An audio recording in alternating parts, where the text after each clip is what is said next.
Morning దేవుని ప్రియ కుమారుడా, good morning దేవుని ప్రియ కుమార్తె, special good morning to you.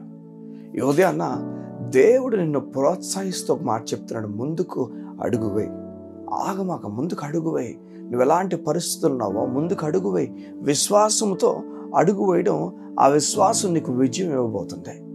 చాలా చోట్ల చాలామంది ఎంతంత డబ్బులు ఇస్తూ, ఎన్నెన్నో లంచాలు ఇస్తూ వారు విజయపు దారులు తీసుకోవడానికి ఇష్టపడతారు. వారు బయటకు దాని గురించి ఆయన ఫంక్షన్స్ చేసుకుంటారు, గొప్ప గొప్పగా దాని గురించి పేర్లు చెప్పుకుంటారు, ఇది నేను సంపాదించుకుని చెప్తారు. కానీ దానికి మూలం గమనిస్తే వారు ఇచ్చిన డబ్బులు బట్టి అది వారు కలిగిందో, లేకపోతే వారు ఏదో ఒక విధంగా ఫ్రాడ్ చేయడం వల్ల, ఏదో అబద్ధం ఆడడం వల్ల, ఏదో ఒక తప్పు చేయడం, తప్పు త్రోవలు వారికి అది తీసుకొచ్చే దాన్ని విజయం అని బైబిల్ ఎప్పుడు పిలవదు. మన విజయము విశ్వాసం మీద ఆధారపడింది. నిజమైన విజయము ఒకరిని తెలివితేటలు బట్టి వచ్చింది కాదు, ఒకరిని పలుకుబడి బట్టి వచ్చింది కాదు, ఒకరిని విశ్వాసం వల్ల వచ్చిందాన్ని విజయం అని బైబిల్ పిలుస్తుంది. దేవుడు చెప్తున్నాడు, నువ్వు ముందుకు అడుగులు వేయి, నువ్వు ఆగొద్దు. నీ జీవితంలో ఎలాంటి కష్టాలు ఎదుర్కొన్న ఆగొద్దు. నీ కుటుంబ పరిస్థితులు ఈరోజు బాగాలేదేమో, నీకు అనుకున్నట్లుగా ఏది లేదేమో, నీ బిడ్డలు నీకు అనుకూలంగా లేరేమో, నీ భర్త నీకు అనుకూలంగా లేడేమో, నీ భార్య ఇష్టాసారంగా తిరగబడుతున్న వ్యక్తి ఏమో నీకు అనుకూలంగా అమ్మలేదేమో. నిరాశ పడిపోకు, నువ్వు ముందుకు అడుగులు వేయి. దేవుని నమ్మి ముందుకు అడుగులు వేయి.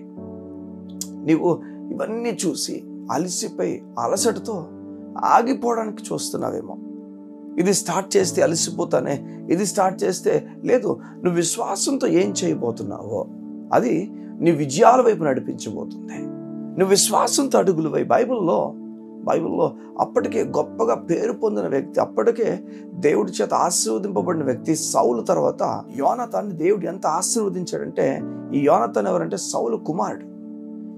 ఈ ప్రతి చోట కూడా యోనాతాను వెళ్ళిన ప్రతి చోట కూడా దేవుడు విజయం ఇస్తూనే ఉన్నాడు.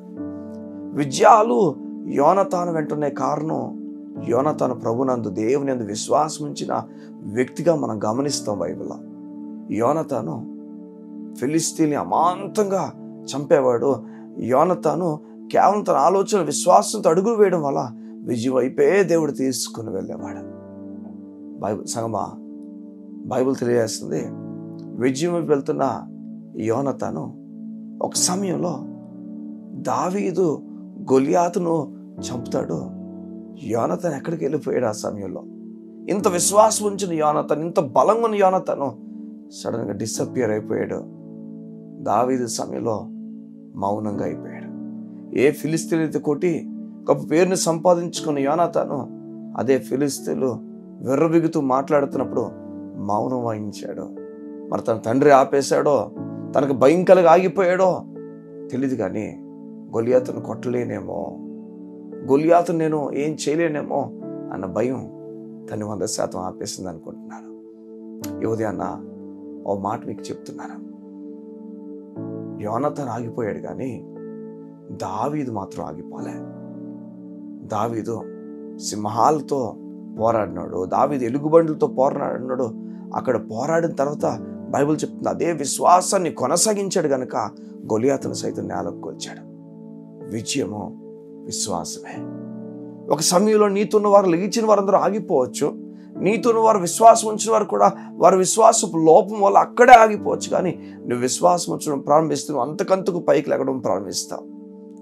పేతురుకి 12 శిష్యులకు అప్పగింపబడిన బోధ వారు పట్టుకొని వెళ్తూ సడన్గా పౌలుకు అప్పగించడం ప్రారంభించారు. వారు యేసు రక్షకుడిని ప్రకటించడం ప్రారంభించాడు. యేసు స్వస్థపరిచేవాడిని ప్రకటించడం ప్రారంభించారు. యేసు ద్వారా పునరుద్ధరణ ప్రకటించడం ప్రారంభించారు. ఇవన్నీ చెప్తున్నారు, ఇవన్నీ చెప్తూ ముందుకెళ్తున్నారు. పౌలు వచ్చి విశ్వాసం మూలమైన నీతిని చెప్పడం ప్రారంభించాడు. ఎవరైతే అక్కడ ఆగిపోతున్నారో అక్కడ ఆగిపోని నువ్వు మాత్రం ముందుకు వెళ్ళడం ప్రారంభించావు. పౌలు ఎప్పుడైతే విశ్వాసం మూలమైన నీతి చెప్పడం ప్రారంభించాడో, వీళ్ళందరూ రాసిన లేఖనాల కన్నా, వీళ్ళందరూ చెప్పిన మాటల కన్నా పౌలు మాటల్ని దేవుడు లెక్కించడానికి ఇష్టపడ్డాడు. నీ విశ్వాసంతో నువ్వు ముందుకు అడుగులు వేయి, ఆగిపోక సాగిపో. అద్భుతాలు చూడబోతున్నావు. నీ దేవుడు అద్భుతాలు చూపించబోతున్నాడు. నమ్ముతున్నావా? ఈ ఉదయాన్న నువ్వు అద్భుతం చూడబోతున్నావు. విశ్వాసపడుగు, విజయం వైపు, అద్భుతం వైపు నేను తీసుకెళ్ళబోతుంది. అదే కాదు, నువ్వు ఎదుర్కోబోతున్న విషయాలు నిన్ను ఆశ్చర్యపరచబోతున్నాయి. కళ్ళు మూసుకుంటావా? ఈ ఉదయం నీ గురించి ప్రార్థన చేస్తాను. మా ప్రియ పరలోకపు తండ్రి, నీ నామము అన్ని నామముల కన్నా పైనామము. నువ్వు బలమైన నామమును మాకు అనుగ్రహించావు. నీ నామం మీద విశ్వాసం ఉంచమని చెప్పావు. ఆ నామం మాకు విజయాలు ఇస్తుందని చెప్పావు. ఈ ఉదయాన్న నీ ప్రజలు ఎవరైతే ఆ విశ్వాసంతో కుమిలిపోతున్నారో, నేను నిలబడలేనే అని భయపడిపోతున్నారో, వారికి నీ ధైర్యం అనుగ్రహించండి.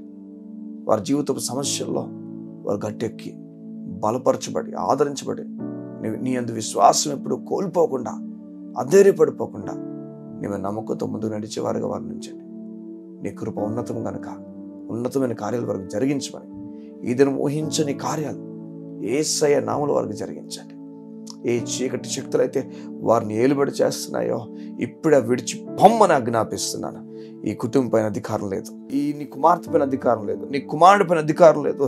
ఎవరినైతే విడగొట్టడానికి అపవాది చూస్తున్నాడో యేసయ్య నామములో ఆ దురాత్మ శక్తులు విడిచి పొమ్మని ఆజ్ఞాపిస్తున్నాను. ఈ కుటుంబం పైన అధికారం లేదు. మనశ్శాంతి, దేవుని నెమ్మది, నేను ఇప్పుడే ప్రార్థన చేస్తుండగా దేవుని శక్తి వింటున్న నిన్ను తాకునుగాక. నీకు స్వస్థత, నీకు బలము, దేవుని ధైర్యము, దేవుని నెమ్మది నీకు అనుగ్రహింపబడిన గాక. Thank you Father. Thank you for touching your people Lord. In Jesus mighty name I pray. Amen. Amen. ఈ ఉదయాన్న దేవుడు నేను స్వస్థపరిచాడు కూడా, అద్భుతాలు చేయబోతున్నాడు. నీ విశ్వాసము విజయం వైపు నడిపించబోతుంది. God bless you. See you tomorrow.